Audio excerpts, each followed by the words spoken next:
வணக்கம். காலை நேர பிரதான செய்திகள். விரிவான செய்திகளுக்கு செல்லும் முன்னர் முதலில் தலைப்புச் செய்திகள். இலங்கையில் அரசியல் மாற்றத்தை சர்வதேச சமூகத்துக்கு எடுத்துச் செல்வது ராஜதந்திரிகளின் பொறுப்பு, ஜனாதிபதி தெரிவிப்பு. எதிர்க்கட்சிகளின் கலந்துரையாடலில் பங்கேற்கப் போவதில்லை, மொட்டுக்கட்சி அதிரடி அறிவிப்பு. நாமலின் எதிர்ப்பு நினைவு தூபிக்கு கிடைத்த கௌரவம், கனடாவில் பிரம்டம் நகர மேயர் தெரிவிப்பு. 15 மாவட்டங்களுக்கு விடுவிக்கப்பட்டுள்ள கடும் மின்னல் எச்சரிக்கை. யாழ்ப்பாணத்தில் உள்ள பிரபல ஆண்கள் பாடசாலையொன்றில் தரம் 8 கல்வி கற்கும் மாணவர்கள் மீது அதே பாடசாலையைச் சேர்ந்த ஆசிரியர் ஒருவர் கதிரைகளால் தாக்கிய சம்பவம் ஒன்று பதிவாகியுள்ளது. இச்சம்பவத்தில் சில மாணவர்கள் காயமடைந்துள்ளதாகவும் தெரிவிக்கப்படுகிறது.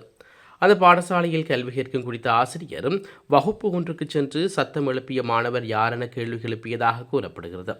எனினும் ஆசிரியரின் கேள்விக்கு மாணவர்கள் பதில் வழங்காத நிலையில் மாணவர்கள் மீது கதிரையால் ஆசிரியர் தாக்கியுள்ளதாக தெரிவிக்கப்படுகிறது. இந்நிலையில் காயமடைந்த மாணவர்கள் யாழ்ப்பாண வைத்தியசாலையில் அனுமதிக்கப்பட்டுள்ள நிலையில் போலீசார் மேலதிக விசாரணைகளை மேற்கொண்டு வருவதாகவும் தெரிவிக்கப்படுகிறது. தொழில்களில் ஈடுபடும் பெண்களின் பாதுகாப்பில் அதிக கவனம் செலுத்தப்பட வேண்டும் என்றும் தொழில் செய்யும் இடங்களில் பெண்களுக்கு பாதுகாப்பான சூழல் உருவாக்கப்பட வேண்டும் என்றும் பிரதமர் கலாநிதி ஹரணி அமரசூரிய தெரிவித்துள்ளார். கேண்டி கரளிய மண்டபத்தில் நடைபெற்ற அகில இலங்கை தாதிய சங்கத்தினால் ஏற்பாடு செய்யப்பட்ட நிகழ்வில் உரையாற்றும் போதே பிரதமர் இதனை குறிப்பிட்டுள்ளார். எமது தாதியர் எமது எதிர்காலம், தாதியர்களை பாதுகாப்பது பொருளாதாரத்தை பலப்படுத்துகிறது என்று கருப்பொருளின் கீழ் இவரது சர்வதேச தாதிய தினம் அனுஷ்டிக்கப்பட்டுள்ளது. தாதிய தொழில் தொடர்பாக எழுதப்பட்ட கேதகம சஞ்சிகையை பிரதமர் ஹரணி அமரசூரிய மற்றும் அமைச்சர் நலிந்த ஜேதிஸ் ஆகியோருக்கு வழங்கி வைக்கும் நிகழ்வில் இதன்போது இடம்பெற்றது. இதன்போது கருத்து தெரிவித்துள்ள பிரதமர், தாதியர்களாக நீங்கள் சுமந்திருக்கும் பொறுப்பு மற்றும் உங்கள் சேவைகள் பற்றி சிந்திக்க இன்னும் நாம் அனைவரும் ஒரு நல்ல வாய்ப்பு கிடைத்துள்ளது. அண்மையில் கரண்டியல்ல பகுதியில் ஏற்பட்ட விபத்தில் காயமடைந்தவர்களை பார்வையிட போக்குவரத்து அமைச்சரும் நானும் கம்பளை மருத்துவமனை மற்றும் பேதானி மருத்துவமனைக்கு சென்றோம்.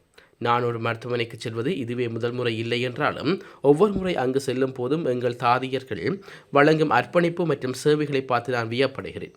எனது தாயார் நோய்வாய்ப்பட்டு மருத்துவமனையில் அனுமதிக்கப்பட்ட போதும் தாதியர்களின் அர்ப்பணிப்பை நான் நேரில் கண்டேன். கம்பளை மற்றும் பேராணி மருத்துவமனைகளில் உள்ள அந்த தாதியர் சகோதரிடம் நான் உரையாடினேன். தாதியர்கள் எதிர்கொள்ளும் சிரமங்கள் எனக்கு மிகவும் தெளிவாக தெரிந்தன. தாதிய தொழிலில் 95% பேர் பெண்கள். இது பெண்களுக்கு மட்டுமே பொருத்தமான ஒன்று அல்லது பெண்கள் மட்டுமே செய்யும் ஒன்றோ என்று நான் நினைக்கவில்லை. 100க்கு 95% எப்படி பெண்களாக மாறினர் என்பதை பற்றி நாம் கொஞ்சம் சிந்திக்க வேண்டும். பெண்களாகிய எமக்கு இயற்கையாக திறமை ஏதாவது இருக்கிறதா என்று நான் சிந்தித்தேன். அத்துடன் தொழில்களில் ஈடுபடும் பெண்களின் பாதுகாப்பில் அதிக கவனம் செலுத்த வேண்டும் எனவும் பிரதமர் இதன்போது குறிப்பிட்டுள்ளார். தேசிய மக்கள் சக்திக்கு பெரும்பான்மை இல்லாத மாநகர சபைகள், நகர சபைகள் மற்றும் பிரதேச சபைகள் உட்பட அனைத்து உள்ளூராட்சி சபைகளிலும் ஆட்சி அதிகாரத்தை கைப்பற்றுவதற்காக இன்று நடைபெறவிருக்கும் கலந்துரையாடலில் பங்கேற்கப் போவதில்லை என ஸ்ரீலங்கா பொதுஜன பெரமுன தெரிவித்துள்ளது. மாநகர சபைகள், நகர சபைகள் மற்றும் பிரதேச சபைகள் உட்பட அனைத்து உள்ளூராட்சி சபைகளிலும் ஆட்சியை கைப்பற்ற எதிர்த்தரப்பு அரசியல் கட்சிகளின் தலைவர்கள் நேற்று உடன்பாட்டுக்கு வந்திருந்தார்கள். இதன்படி இந்த பிற்பகல் கட்சிகளின் பொதுச் செயலாளர்களுக்கு இடையிலான கலந்துரையாடல் நடைபெற்றுள்ளது. எனினும் இந்த கலந்துரையாடலில் பங்கேற்காவிட்டாலும் உள்ளூராட்சி சபைகளை அமைப்பதற்கான முழுமையான ஆதரவை வழங்குவதாக ஸ்ரீலங்கா பொதுஜன பெரமுன தெரிவித்துள்ளது. உள்ளூராட்சி சபைகளின் அதிகாரத்தை நிறுவும் போது அந்த அரசியல் கட்சியுடனும் கூட்டணி அமைக்க எதிர்பார்க்கவில்லை எனவும் ஸ்ரீலங்கா பொதுஜன பெரமுன குறிப்பிட்டுள்ளது. இலங்கையில் ஏற்பட்டுள்ள அரசியல் மாற்றத்தின் செய்தியை சர்வதேச சமூகத்துக்கு எடுத்துச் செல்வது தூதுவர்களின் பொறுப்பாகும் என்று ஜனாதிபதி அனுகுமார் திசாநாயக்க தெரிவித்துள்ளார். பல்வேறு நாடுகளுக்கான இலங்கையின் தூதுவர்களாக நியமிக்கப்பட்டு செல்லும் புதிய தூதுக்குழு தலைவர்களுடன் இன்று ஜனாதிபதி செயலகத்தில் நடைபெற்ற கலந்துரையாடலின் போதே ஜனாதிபதி இதனை தெரிவித்துள்ளார். வெளிநாடுகளில் உள்ள இலங்கையர்களுக்கு சேவைகளை வழங்குவதில் முன்னணியில் இருந்து சிறப்பு கவனத்துடன் பணியாற்றுமாறு எவ்வித பாகுபாடும் இல்லாமல் நியாயமாக செயற்படுமாறு புதிய ராஜதந்திரிகளுக்கு ஜனாதிபதி அறிவுறுத்தியுள்ளார். இலங்கை தூதரகத்தை இலங்கையர்கள் தமது இடமாக உணரும் வகையில் செயற்படுமாறு சுட்டிக்காட்டிய ஜனாதிபதி நாட்டிற்காக தமது சேவைகளை செயல்திறன் மிக்க வகையில் மேற்கொள்ளுமாறும் தெரிவித்துள்ளார். அத்துடன் வெளிநாட்டு நேரடி முதலீட்டை ஈர்ப்பதற்கும் இலங்கையில் உள்ள தொழில் முனைவோர் வெளிநாட்டு சந்தை வாய்ப்புகளை கண்டறிய உதவுவதற்கும் தேவையான ஒருங்கிணைப்பு ராஜதந்திர சேவையின் ஒரு பகுதியாகும் என்றும் ஜனாதிபதி அனுகுமார் திசாநாயக்க தெரிவித்துள்ளார். கனடாவின் பொதுமக்கள் பாதுகாப்பு அமைச்சராக பொறுப்பேற்றுள்ள ஈழத்தமிழரான ஹரி ஆனந்த சங்கரிக்கு பாராளுமன்ற உறுப்பினர் சிவஞான சிறிதரன் வாழ்த்து தெரிவித்துள்ளார். இது தொடர்பில் ஹரி ஆனந்த சங்கருக்கு அனுப்பி வைத்துள்ள கடிதத்தில் நடந்து முடிந்த பாராளுமன்ற தேர்தலில் அமோக வெற்றி பெற்று கனடிய பாராளுமன்ற உறுப்பினராக தெரிவானதுடன் பொதுமக்கள் பாதுகாப்பு அமைச்சராகவும் பதவியேற்றிருக்கும் தங்களுக்கு ஈழத்தமிழர்கள் சார்பில் எனது இதயபூர்வமாக வாழ்த்துக்கள்.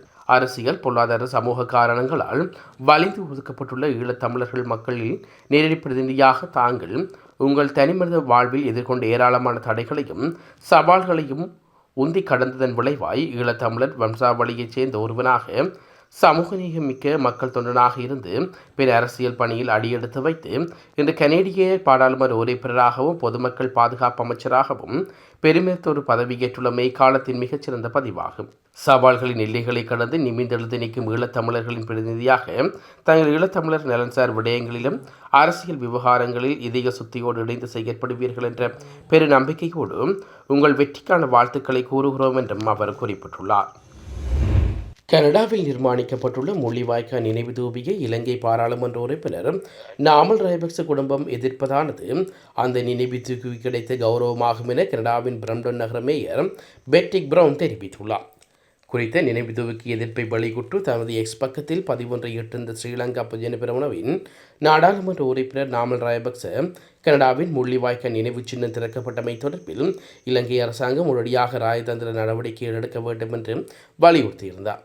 அத்துடன் உள்நாட்டுப் போரில் இறுதி கட்டங்களில் இலங்கையின் இராணுவ நடவடிக்கைகள் தொடர்பாக எந்த இனப்படுகொலையும் நிரூபிக்கப்படவில்லை என்று அவர் சுட்டிக்காட்டியுள்ள அவர் தவறான இனப்படுகொலை கடையை கனடா ஊக்குவிப்பதாகவும் கூறியிருந்தார். இந்நிலையில் பாராளுமன்ற உறுப்பினர் நாமல் ராஜபக்சவின் எக்ஸ் பதிவை சுட்டிக்காட்டியுள்ள கனடாவின் பிரம்டன் நகர முதல்வர் பெட்டிக் பிரவுன் முள்ளிவாய்க்கால் நினைவு தூபிக்காக ராஜபக்ச குடும்பத்தின் எதிர்ப்பு சரியான பாதையில் நாம் சென்று கொண்டிருக்கிறோம் என்பதற்கான உறுதியான சமிக்ஞையாகும் என்று பதிவிட்டுள்ளார். ராஜபக்ச குடும்பம் இனப்படுகொலை இடம்பெறவில்லை என உறுதியாக நம்பிக்கை கொண்டிருந்த நீதியை குழப்புவதற்கான விசாரணைகள், வழக்கு விசாரணைகளிலிருந்து மறைந்திருத்தல் போன்றவற்றை கைவிட்டு சர்வதேச விசாரணைக்கு முழுமையான ஒத்துழைப்பை வழங்க வேண்டும் என்றும் அவர் வலியுறுத்தியிருந்தார். அந்த குடும்பம் பொறுப்புக்கூறலை எதிர்கொள்வதற்கு பதிலாக இலங்கை அரசால் பாதுகாக்கப்பட்ட நிலையில் ஆடம்பரத்தில் மறைந்துள்ளது எனவும் கனடாவின் பிரம்டன் நகர முதல்வர் பெட்டிக் பிரவுன் குறிப்பிட்டுள்ளார். கொட்டாஞ்சேனை பகுதியில் மாணவி தற்கொலை செய்து கொண்ட சம்பவம் தொடர்பாக மரண விசாரணைகள் இன்று கொழும்பு நீதிவான் நீதிமன்றத்தில் நடைபெற்றது. கொழும்பு பதில் நீதிவான் சம்பத் ஜெயவர்தன முன்னிலையில் சாட்சியங்கள் பதிவு செய்யப்பட்டன. கொட்டாஞ்சேனை போலீசாரின் நடவடிக்கையின் கீழ் சாட்சியங்கள் பதிவு செய்யப்பட்டன.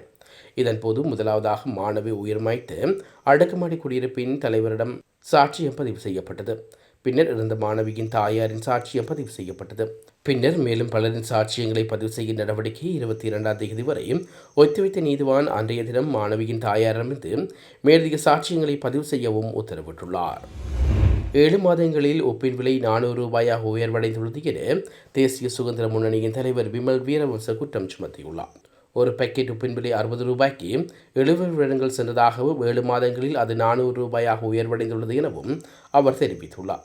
நாட்டில் எந்தவொரு அரசாங்கமும் உப்பு, அரிசி போன்றவற்றிற்கு இந்தளவு தரகு பணம் சம்பாதித்தது கிடையாது எனவும் அவர் குறிப்பிட்டுள்ளார். தற்போதைய அரசாங்கத்தின் எந்த ஒரு இயலாமையும் மூடி மறைத்துக் கொள்ள கடந்த அரசாங்கங்களை குற்றம் சுமத்துவது வாடிக்கையானதுள்ளது என்றும் அவர் தெரிவித்துள்ளார். ஊழல் மோசடிகளை தவிர்த்து வீண் விரயத்தை தவிர்த்து ஆட்சி செய்வதை கூறும் அரசாங்கம் அந்த பணத்தை கொண்டு உப்பு, அரிசி, தேங்காய் போன்றவற்றின் விலைகளை குறைக்க முடியும் அல்லவா என்றும் அவர் எழுப்பியுள்ளார். விரைவில் மின்சார கட்டணங்கள் உயர்வடையும் எனவும் அது பொதுமக்களின் அன்றாட வாழ்க்கையை மட்டுமின்றி ஒட்டுமொத்த கைத்தொழில் தொடர்ச்சியையும் பாதிக்கும் எனவும் விமல் வீரவன்ச தெரிவித்துள்ளார். 2024 லாபம் ஈட்டி இலங்கை மின்சார சபை 7 மாதங்களில் எவ்வாறு நட்டமடைந்தது என்றும் அவர் கேள்வி எழுப்பியுள்ளார். மின்னல் தாக்கம் குறித்து 5 மாகாணங்களுக்கும் 2 மாவட்டங்களுக்கும் எச்சரிக்கை விடுவிக்கப்பட்டுள்ளது. இன்றிரவு 11:30 மணி வரை இந்த எச்சரிக்கை அமலில் இருக்கும் என வளிமண்டல திணைக்களம் அறிவித்துள்ளது. அதன்படி மேற்கு, மத்திய, ஊவா, கிழக்கு மற்றும் வடமத்திய மாகாணங்களுக்கும் முல்லைத்தீவு மற்றும் வவுனியா மாவட்டங்களுக்கும் கடுமையான இடியுடன் கூடிய மழை எச்சரிக்கை விடுவிக்கப்பட்டுள்ளது. தான் கைது செய்யப்பட்டு தடுத்து வைக்கப்பட்டுள்ளமையும் அடிப்படை உரிமை மீறல் என தெரிவித்து பிள்ளையான் என்று அழைக்கப்படும் முன்னாள் இராஜாங்க அமைச்சர் சிவனேசதுரை சந்திரகாந்தன் அடிப்படை உரிமை மனு தாக்கல் செய்துள்ளார்.